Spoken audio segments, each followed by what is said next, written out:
Hello दोस्तों, नमस्कार, सत श्री अकाल, आदावर्स।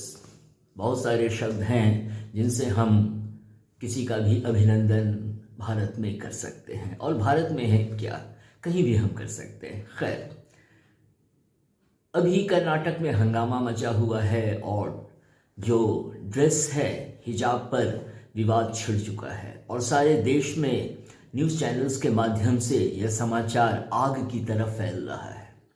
और मैंने पहले भी एक वीडियो बनाया था जिसमें मैंने कहा था कि हिजाब कोई प्रॉब्लम नहीं है, लेकिन बात है कि जो शिक्षण संस्थान है वहाँ पे शिक्षण संस्थाओं के नियम चलने चाहिए। और जब शिक्षा को हम धर्म से जोड़ देते हैं और बेवजह हम अपना तर्क देने लगते हैं, और कितनी बार तो कुतर्क देने लगते हैं, जिसके कारण शिक्षा का जो सांस्कारिक पहलू है वह बुरी तरह प्रभावित होता है।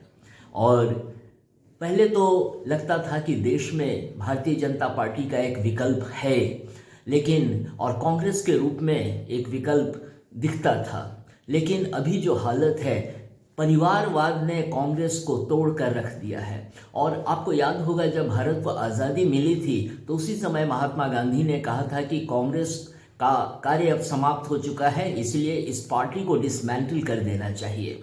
क्योंकि कांग्रेस का गठन ही हुआ था आज़ादी की प्राप्ति के लिए, एक आंदोलन के लिए। लेकिन जब आज़ादी मिल गई तो कांग्रेस के होने का कोई मतलब नहीं था, दूसरी पार्टियां बन सकती थी।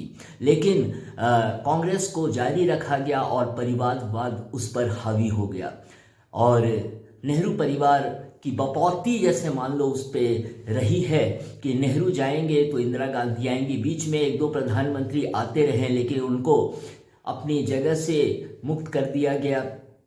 और हमारे देश में क्रांतिकारी सोच लाने वाले थे प्राइम मिनिस्टर नरसिम्हा राव, और उनके समय से ही भारत इतना आगे बढ़ा, व्यापार के क्षेत्र में इतना बढ़ा।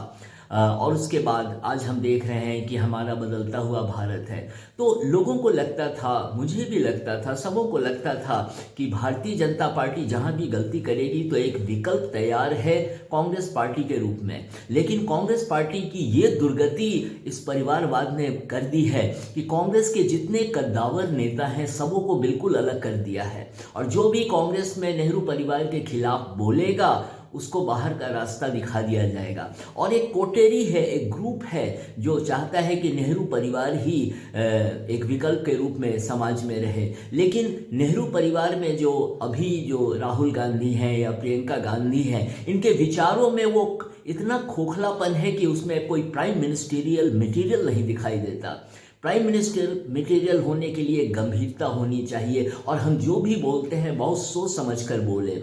और अभी प्रियंका गांधी का एक ट्वीट आया जिसमें उन्होंने कहा कि महिला कुछ भी पहने, वो बिकनी पहने। देखिए जबान कैसी फिसलती है, बिकनी पहने, हिजाब पहने, घूंघट पहने या जो भी पहने, वो उसका मौलिक अधिकार है। लेकिन जब शिक्षण संस्थान की बात करते हैं तो शिक्षण संस्थान के अपने नियम होते हैं, उनके अपने कायदे कानून होते हैं।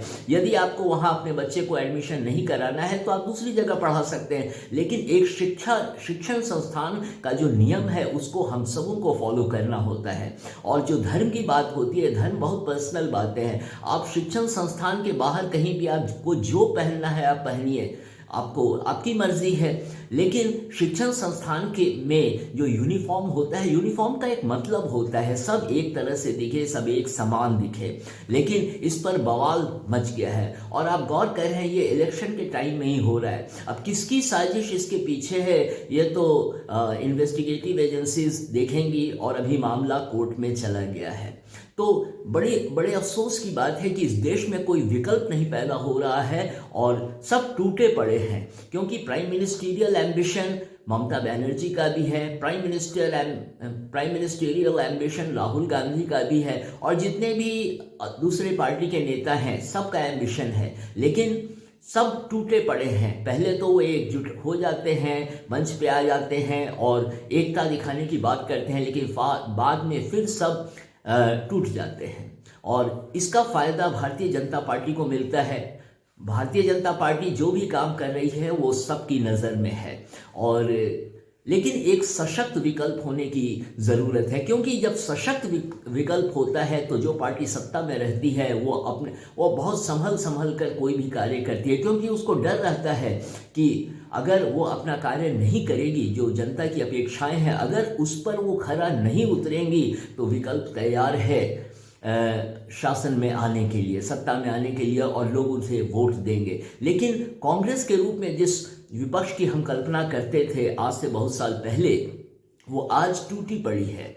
यह पार्टी इतनी बुरी तरह टूटी पड़ी है और नेहरू परिवार से ये बाहर आ नहीं पा रहा है, और जो मन में आता है इसके नेता, चाहे वो राहुल गांधी हो या प्रियंका गांधी हो, ये बोल देते हैं। इनको ये भी नहीं मालूम है कि क्या बोलना चाहिए, क्योंकि आप पब्लिक के सामने जा रहे हैं और आपको हर शब्द को बहुत संभल कर बोलने की ज़रूरत है। लेकिन बेवजह ये उल्टा पुल्टा कुछ भी बोल देते हैं, जैसे लगता है कि हम अपने बेडरूम से निकल के ड्राइंग रूम में आ रहे हैं और गप कर रहे हैं। लेकिन ये गंभीर विषय है, जब आप जनता के सामने जाते हैं तो आपको बहुत समझ कर बोलने की ज़रूरत होती है। और कांग्रेस पार्टी के पास कोई फिलॉसफी नहीं है, एक खोखलापन है, वैचारिक खोखलापन इतना ज़्यादा आ गया है कि, और जिनमें वैचारिकता है कांग्रेस के कद्दावर नेता, उनको बगल कर दिया गया है। और जो 23 का जो ग्रुप बना, ये वैसे ही कद्दावर नेता थे जो भारत में एक सशक्त विकल्प दे सकते थे, लेकिन उन्हें बगल कर दिया है और कांग्रेस की दुर्गति हो गई है। और हम भी देख रहे हैं कि इस देश में कोई सशक्त विकल्प नहीं है जिसका फायदा भारतीय जनता पार्टी को हो रहा है। मैं किसी पार्टी के खिलाफ नहीं कहना चाहता, लेकिन बात है कि एक सशक्त विकल्प लोकतंत्र में होना बहुत ज़रूरी है। और यदि एक सशक्त विकल्प नहीं रहेगा तो किस लोकतंत्र की हम बात करते हैं, जिसको जो मन में आता है करता रहता है। लेकिन एक सशक्त विकल्प रहता है तो जो पार्टी सत्ता में होती है उसे भी डर लगता है कि यदि उसने कोई गलत कदम उठाया तो जनता उसे फिर वापस सत्ता में नहीं लाने वाली है। और ये हिजाब का जो मामला है, इसके पीछे बहुत बड़ी साजिश दोस्तों लगती है, क्योंकि ये इलेक्शन के टाइम में ही हो रहा है। आज लड़कियां कहती हैं कि हम हिजाब पहनेंगे, और लड़कियां नहीं कह रही हैं दोस्तों, मेरा ख्याल है इनके पीछे से एक बहुत बड़ी शक्ति काम कर रही है, जो ब्रेन वॉश कर रही है लड़कियों का, और गार्जियंस का भी ब्रेन वॉश कर रही है, और धर्म का तमाशा इन्होंने बना के रख दिया है। इस्लाम इतना खूबसूरत धर्म है, हिंदू इतना खूबसूरत धर्म है, ईसाई इतना खूबसूरत धर्म है, सिखिज्म इतना खूबसूरत धर्म है, लेकिन धर्म की आड़ में ये अपनी राजनीतिक रोटियां सेकने से भी बाज नहीं आ रहे हैं। और ये जो रोटियां हैं, इतनी जली हुई रोटियां हैं कि इनको देश की भी चिंता नहीं है कि देश किस दिशा में जा रहा है। तो ये बातें दोस्तों मैं आपके साथ शेयर करना चाहता था। मुझे बहुत गुस्सा आया कि मैं एक वीडियो बनाऊं और आपसे अपनी बातें शेयर करूं, क्योंकि हमारे देश में विकल्प टूटा पड़ा है, जिसको जो मन में आ रहा है कर रहा है। और सहिष्णुता की बात जो कहते हैं कि भारतीय जनता पार्टी बहुत असहिष्णु है, इससे बड़ी सहिष्णुता क्या होगी कि देश में सब कुछ हो रहा है और Bharatiya Janata party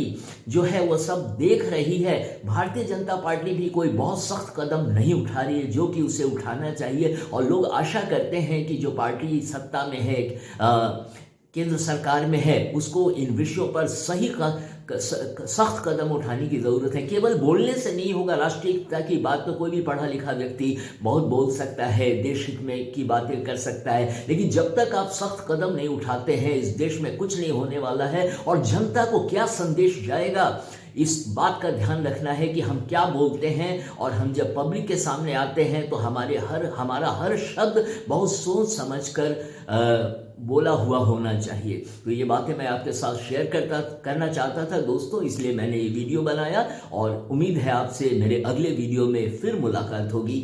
thank you.